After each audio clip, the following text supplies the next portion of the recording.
నరసింహ శతకము.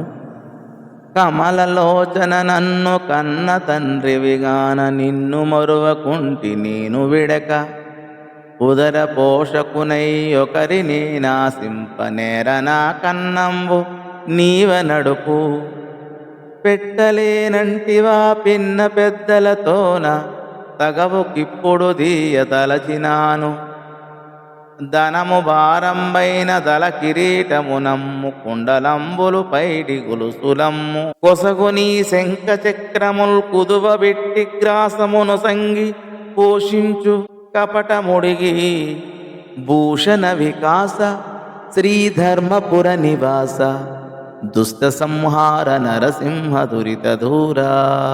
శోభామయమగు ధర్మపురమున వసించువో నరసింహస్వామి, నీవు దివ్యాభరణములతో ప్రకాశించువాడవు, పాపములను పారద్రోలువాడవు, దుష్టులను శిక్షించువాడవు.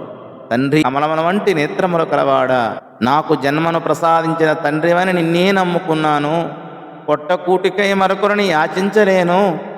నన్ను నీవే పోషించాలి, లేదంటే చిన్న పెద్ద అనే భేదం లేకుండా అందరి ముందు నిన్ను తగువ కీడ్చేందుకు సిద్ధంగా ఉన్నాను. ఒకవేళ నీకు డబ్బు లేకపోతే నీ వజ్రాల కిరీటాన్ని విక్రయించుకో, కుండలాలు బంగారు గొలుసులు అమ్ముకో, లేకపోతే నీ శంఖము చక్రము కుదువబెట్టి అయినా నాకు తిండి పెట్టు. కపటాలు మాని. భగవంతుడు తండ్రి, భక్తుడు బిడ్డ. అవసరాలు తీర్చకపోతే బిడ్డ మారాం చేస్తాడు. తండ్రిని కదలనివ్వడు, కాళ్లకు బంధం వేసినట్టు ముందు నిలుస్తాడు. ఇది తీయని బంధం, ప్రేమ బంధం. భక్తుడు కూడా భగవంతుని అలాగే నిలదీస్తున్నాడు. ముందు వెనుకలు ఆలోచించకుండా తాకట్టు పెట్టైనా తిరింపజేయమంటున్నాడు.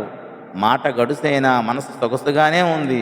అందుకని భక్తులు నిందించినా పరమాత్మ మనసెరిగి సంతసిస్తాడు, ప్రేమతో ఆశీర్వదిస్తాడు.